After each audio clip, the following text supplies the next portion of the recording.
Hey friend, please subscribe. 1 second for you. Big deal for me. She started laughing before I even put my keys down. Not a normal laugh. Not the kind you let out when something's actually funny. It was shrill, too loud, artificial. The kind of laugh someone forces when they want people to look. When they need an audience. There were candles lit in the hallway. Red rose petals. A Bluetooth speaker playing something jazzy and off-tempo. I thought, for a second, that maybe I'd walked into a surprise anniversary setup, or that I had forgotten something important. My brain scrambled for clues. And then she said it. Don't be mad, okay? Promise me first. Let me stop there for a second. If anyone ever asks you to promise not to be mad before you know what's going on, don't.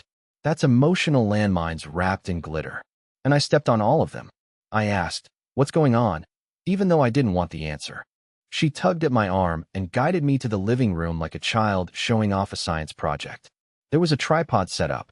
Camera lens still pointed at the couch. Ring light glowing. I hadn't even taken off my jacket yet. And sitting on the couch, shirtless, was her coworker. We'll call him Brent, because of course that's his name. Now, context, I've never been jealous. At least not out loud. I've had thoughts, of course, because Brent is 6 feet of CrossFit, bleached teeth, and fake deep LinkedIn quotes. But I never said anything because I didn't want to be that guy. But there he was. In my house. On my couch. Grinning like he owned the place. Talia, the woman I used to think I understood, turned to me with the biggest smile and shouted, "It's a prank." She laughed. Brent laughed. Even the damn camera light blinked at me like it was in on the joke. Meanwhile, I was shaking. Not angry yet. Not even hurt. Just cold. Like my body had exited and was watching everything from behind a screen. I looked at her. Looked at him. Looked at the open laptop where the recording software was still running. You thought I would find this funny? I finally asked.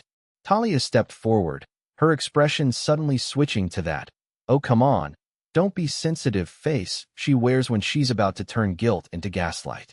You've been so boring lately, Mark. I wanted to spice things up. People love relationship pranks. Look at the analytics, it's literally trending. Trending. That's the word she used to justify inviting a half-naked coworker into our house and filming my reaction like it was content. My pain was engagement. My humiliation was watch time. And in that moment, something broke. Not loudly, not dramatically, but quietly, like the slow splitting of a frozen pipe. I walked out. No yelling. No scene. I just left my phone on the counter, keys still in hand, and went to sit in the car. For hours. I watched the video later that night. She uploaded it privately. Cheating prank on my husband. Emotional breakdown edition. There was even a sad piano track under my face. She had zoomed in on my reaction. Added subtitles. A laugh track at the end. Read it. I haven't slept since. And that's just where it starts. The next morning, she acted like nothing happened. She was in the kitchen making coffee, humming some song I couldn't recognize. Wearing my hoodie. Smiling like she hadn't used my heart as a prop 12 hours earlier. I didn't say anything at first. Just watched her from across the room while my mind replayed every second of last night like it was surveillance footage. Her laugh. Brent's smug face. That ring light flickering like a warning. Then she turned to me and said, "You're quiet today." I wanted to scream. Or break something. Or laugh the way she did. But instead I asked, "Did you upload the video?" She gave me this little smirk, like I'd asked whether she watered the plants. I edited it. Haven't posted it yet. Why? Why? Because I was crying in it, Talia. Because you used a man I told you made me uncomfortable and staged him shirtless in our living room.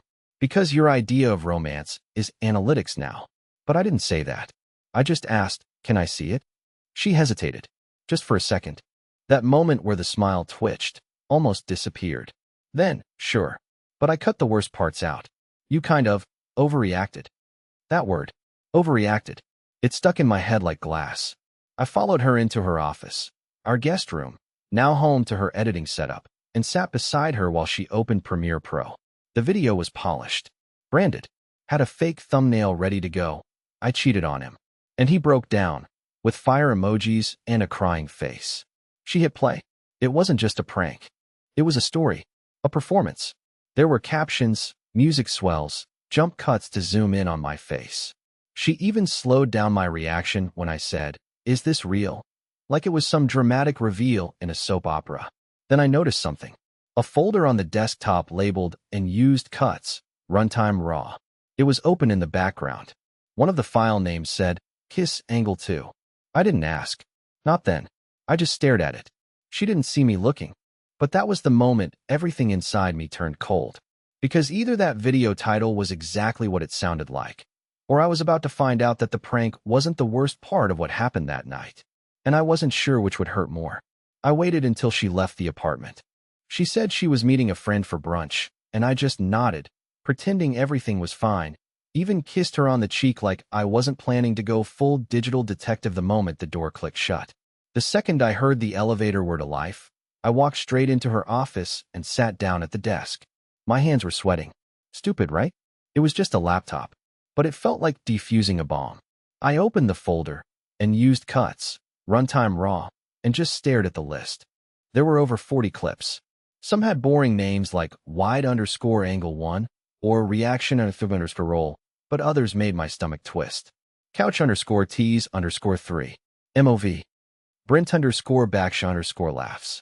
And then there was the one that had frozen me yesterday. Kiss_angle 2. I clicked it. No warning. No fade in. Just her. Sitting next to Brent on our couch. She was laughing and pushing his shoulder like some high school rom-com cliché.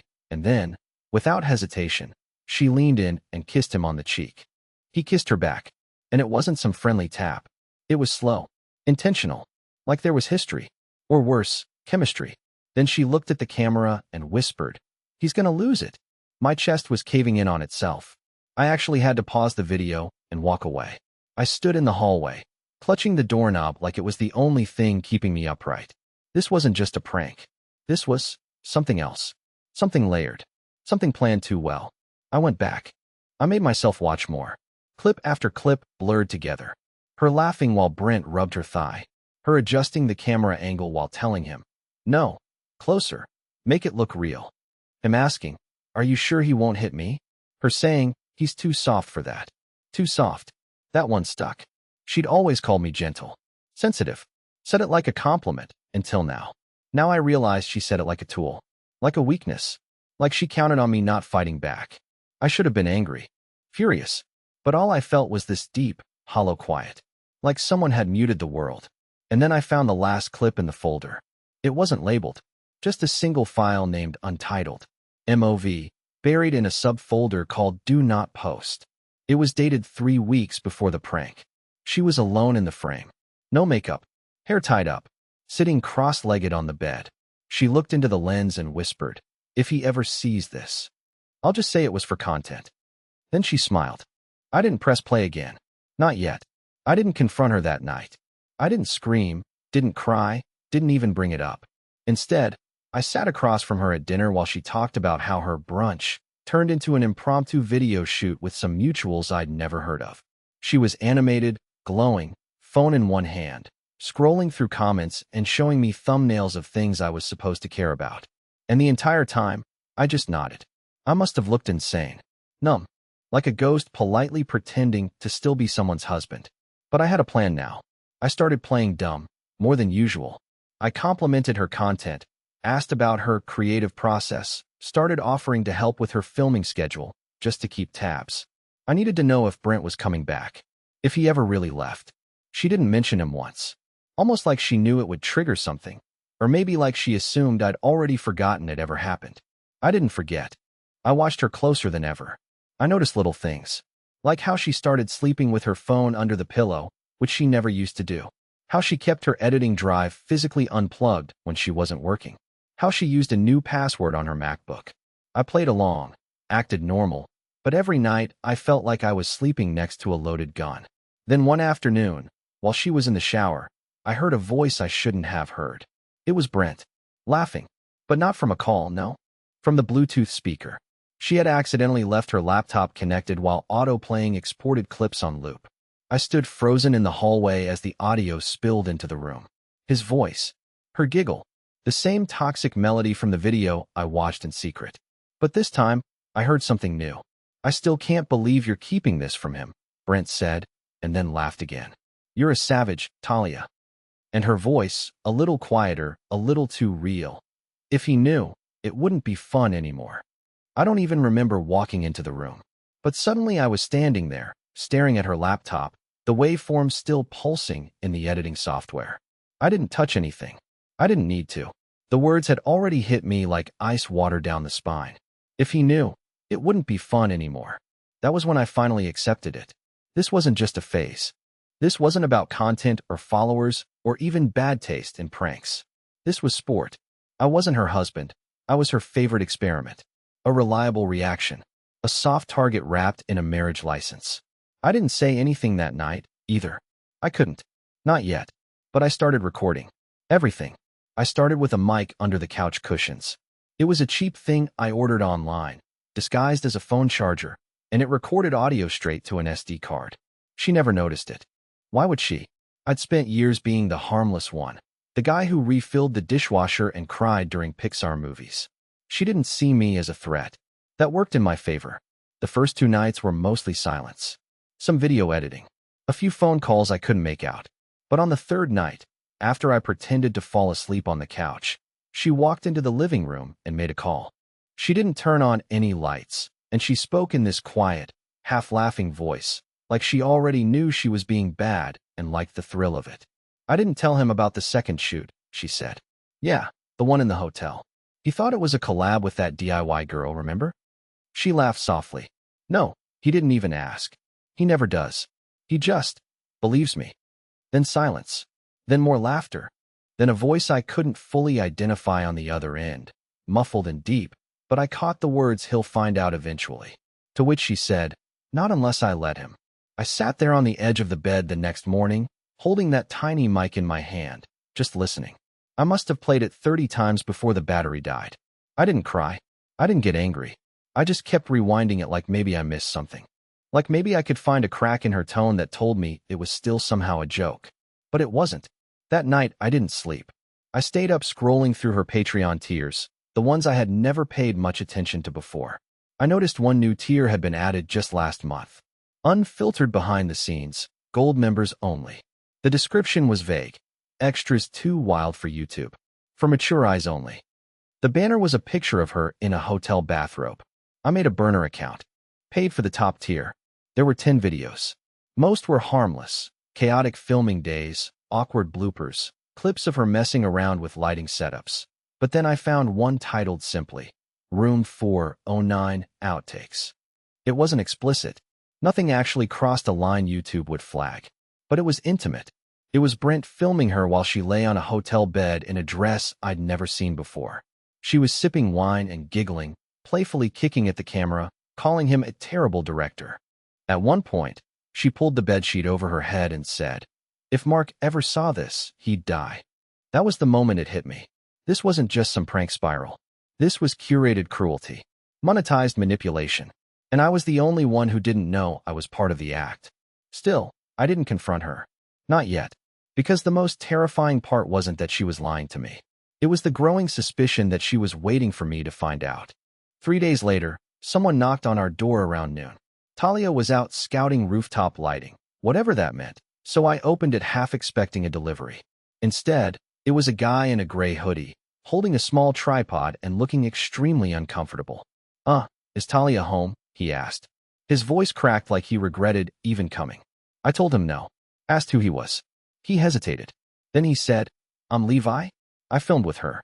A while ago. She said I could come by and grab my card." My SD card. I had never heard that name in my life. He started backing away like he suddenly realized he'd made a mistake, but I stopped him. I asked him what video they filmed. At first, he said it was a spoof skit. Then he called it a bit for her Patreon.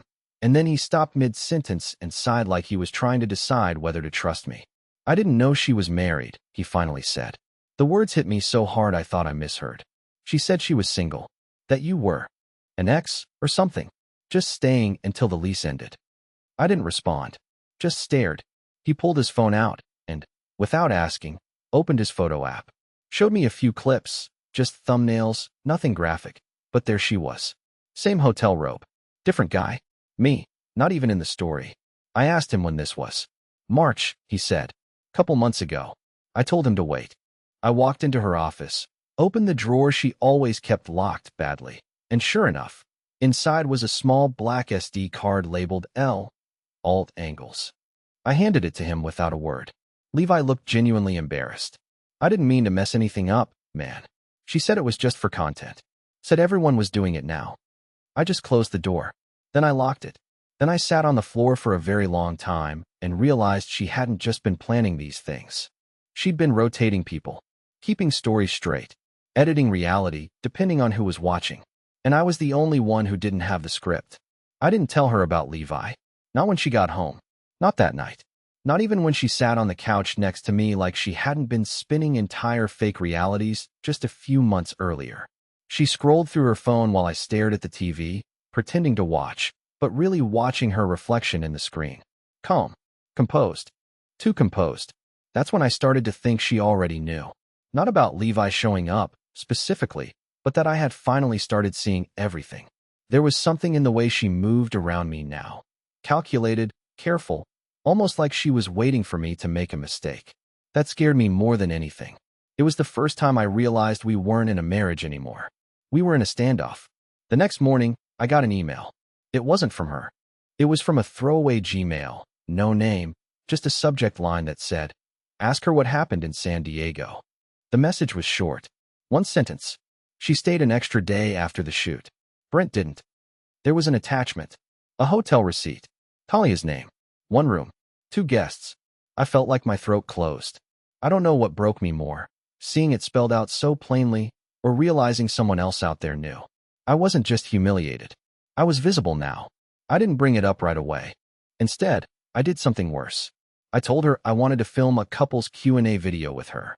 She raised an eyebrow at first, but agreed. She thought I was coming back to her world, playing along again. She didn't realize I was setting a trap. We filmed the next evening.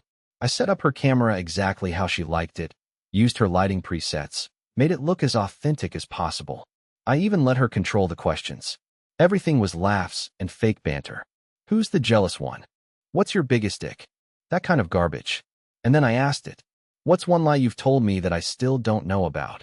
She paused, laughed, rolled her eyes like I'd thrown a curveball, but nothing she couldn't handle. Okay, she said, tapping her fingers on her thigh.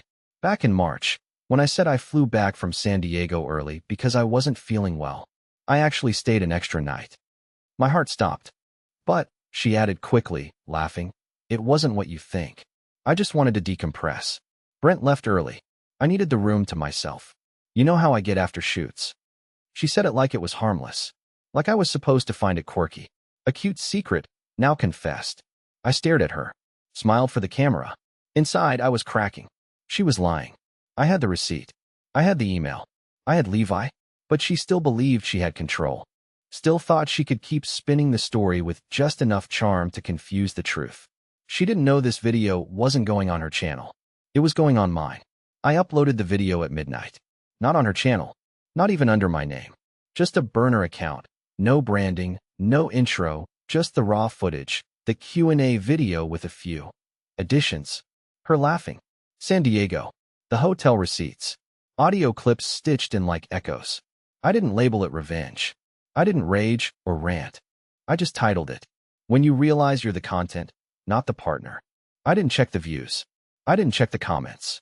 I turned my phone off, left it in the drawer, and took a walk for the first time in what felt like months without watching my shadow. When I came back, she was gone. At first, I thought she left for another shoot. But the closet was half empty. Her hard drives were missing. The laptop was gone. No note. No text. Just a strange, eerie stillness in the air. For a moment, I felt panic. But then it passed. What came next was silence. Real silence. Not the cold kind that comes before a scream. The peaceful kind. The kind that made me breathe again. 3 days later, I got an email. From her. No subject line. No dramatic apology. Just a short message. You got your story. I guess I underestimated you. I won't be back. Please don't contact me. P.S. Maybe you should have had your own channel. That was it. No explanation. No breakdown. Just her quietly stepping out of the spotlight she built around me. And honestly, it was enough. I deleted the video a week later. Not out of pity.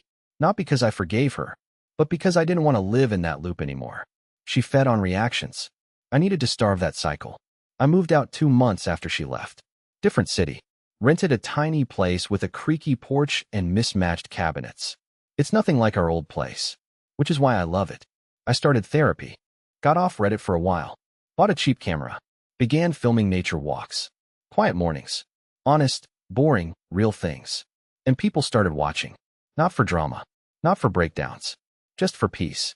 And here's the part one didn't expect. I'm happy. For the first time in years, I'm not waiting for a punchline. I don't flinch when the doorbell rings. I don't second-guess every word I say. And somewhere out there, she's probably still performing. Still curating chaos. Still building her empire out of other people's nerves. But me? I'm building something better. A life that isn't edited. A story that isn't staged. And a version of myself I can actually trust. Please like the video and share your thoughts in the comments. I read them all.